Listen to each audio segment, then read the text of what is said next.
BJP के नेता एवं विश्व हिंदू वाहिनी के गौरक्षक को मिल रही जान से मारने की धमकी। पूरा मामला सोनाव थाना अंतर्गत इस्माइलपुर तालुके अब्दुलपुर का है, जहां बीजेपी के नेता रिजवान खान को अज्ञात बदमाशों द्वारा मिल रही जान से मारने की धमकी। मामला सोशल मीडिया पर तेजी से वायरल हो रहा है। नेता रिजवान खान के मुताबिक कई बार रास्ते में अज्ञात बदमाशों द्वारा जान से मारने की नियत से किया गया उनका पीछा। एक तरफ योगी सरकार का कहना है कि गायों की तस्करी किसी भी कीमत पर बर्दाश्त नहीं होगी, तो वहीं दूसरी तरफ गौरक्षक को ही अपनी जान बचाने के लिए शासन व प्रशासन से गुहार लगानी पड़ रही है। सपा, बसपा व कांग्रेस के नेताओं से भी गौरक्षक ने बताई अपनी आप बीती। 24 घंटे में 12 घंटे थाना सोनाव पुलिस की निगरानी में रहता है गौरक्षक। जानमाल की रक्षा के लिए एडीजे, गृह सचिव व यूपी के मुख्यमंत्री समेत तमाम आला अफसर से अंगरक्षक की मांग की है। वहीं विश्वनाथगंज के विधायक डॉक्टर आर.के. वर्मा ने भी उच्च अधिकारियों से बात कर गौरक्षक को अंगरक्षक दिलाने का दिया आश्वासन। तो ये है कि मैं भारतीय जनता पार्टी का सक्रिय सदस्य हूँ और मैं पिछले सन 2012 से पशु तस्करों के विरुद्ध बराबर लड़ाई लड़ते चला आ रहा हूँ, जिसके चलतन मुझे विश्व हिंदू वाहिनी से पूरे उत्तर प्रदेश का गौरक्षक उपाध्यक्ष भी बनाया गया है। और इसी तरीके से मुझे अंतर्राष्ट्रीय मानव अधिकार एसोसिएशन फर्म का उत्तर प्रदेश डिप्टी सेक्रेटरी भी बनाया गया है। और बहुत से मैं समाज से लगा भी हूँ। मैं पूर्व में जिला पंचायत प्रत्याशी भी रह चुका हूँ महुआ विकास खंड वार्ड नंबर 33 से। और इसी से बहुत से लोग पीड़ा रखते हैं, पता नहीं क्या उनकी स्थितियाँ हैं, और पर मुझे शासन और प्रशासन से पूरी तरीके से भरोसा है और यकीन है। और मैं भारतीय जनता पार्टी के विधायक माननीय डॉक्टर आर.के. वर्मा जी से भी अपनी समस्या को बताया और उन्होंने आश्वासन दिया। उन्होंने कहा कि मैं इस बात को माननीय मुख्यमंत्री जी से और माननीय गृह सचिव से और एडीजी महोदय से बात करूंगा और सुरक्षा जल्द से जल्द आपको उपलब्ध कराऊंगा। और कई मरतबा मेरे ऊपर हमला भी हो चुका है और ये सब लोगों को पता भी है। और मुझे अब तो ये हालात है कि मैं रास्ते में अगर निकलता हूँ तो लोग कभी मोटरसाइकिल बगैर नंबरों की लगाकर मेरे आगे कहते हैं कि तुम मार दिए जाओगे। कभी मुझे फ़ोन पे धमकियाँ मिलती हैं। और कहीं न कहीं से लोगों की सबसे बड़ी टीस तो ये है कि मैं जो भारतीय जनता पार्टी का सक्रिय सदस्य हूँ और मैं सबसे बड़ी समस्या ये लोगों को होती है कि मैं जो पशु तस्करों के विरुद्ध हमेशा विरोध करता रहा और विरोध करता हूँ और करता रहूँगा, और ये मेरा संघर्ष हमेशा जारी रहेगा। मैं बार बार पशु तस्करों के विरुद्ध लड़ूंगा और लड़ता रहूँगा, भले ही मेरी जान चली जाए। मुझे इस पर कोई फ़र्क नहीं पड़ने वाला है, क्योंकि वो तो इज़्ज़ु मंतसा, वो तो ज़िल्लु मंतसा, इज़्ज़त ज़िल्लत खुदा के हाथ में है। मुझे इस पर कोई टिप्पणी नहीं करना है, लेकिन मुझे शासन और प्रशासन पर पूरी तरीके से भरोसा है। और मैंने ये बात उच्च अधिकारियों से लेते हुए माननीय मुख्यमंत्री जी तक ये बात पहुँचाया है और मुझे भरोसा है कि माननीय मुख्यमंत्री जी मुझे जल्द से जल्द सुरक्षा प्रदान कराएंगे।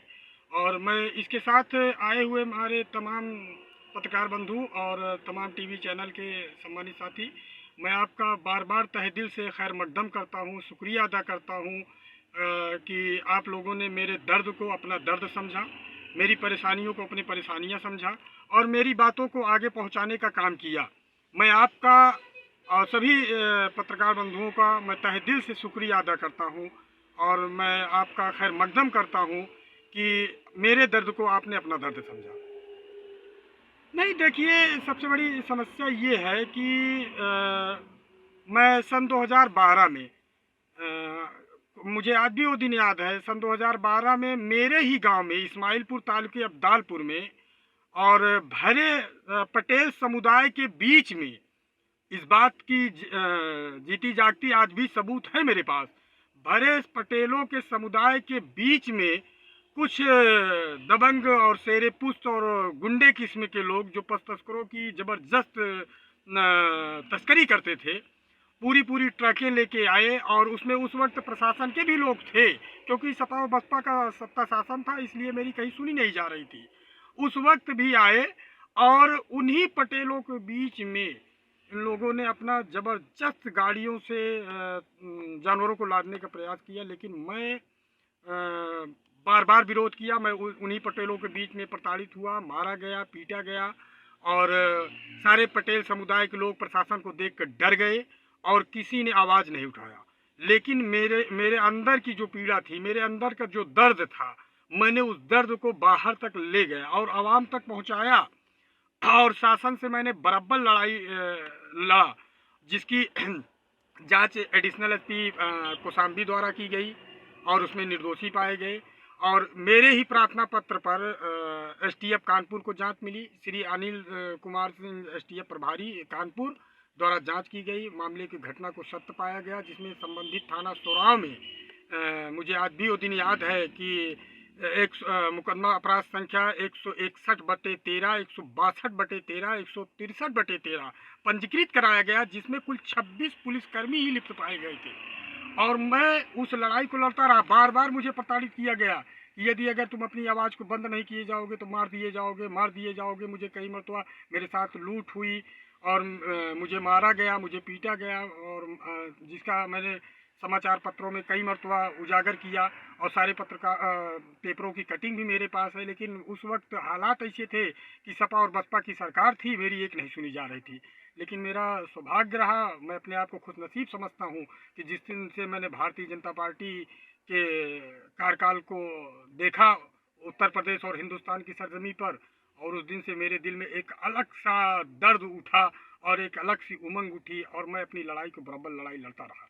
इसके चलते मुझे कई मरतबा प्रताड़ित किया गया लेकिन मुझे शासन और प्रशासन पर पूर्ण रूप से भरोसा है, क्योंकि माननीय विधायक श्री डॉक्टर आर के वर्मा जी ने भी मुझे आश्वासन दिया है और एडीजी महोदय से भी बात हुई है, उन्होंने भी आश्वासन दिया है। और मैंने मुख्यमंत्री जी को और एडीजी महोदय को और गृह सचिव महोदय को मैंने पत्र लिख के भेज दिया है। मुझे आश्वासन मिला है, कहीं न कहीं से आश्वासन मिला है कि आपको जल्द से जल्द सुरक्षा प्रदान कराई जाएगी।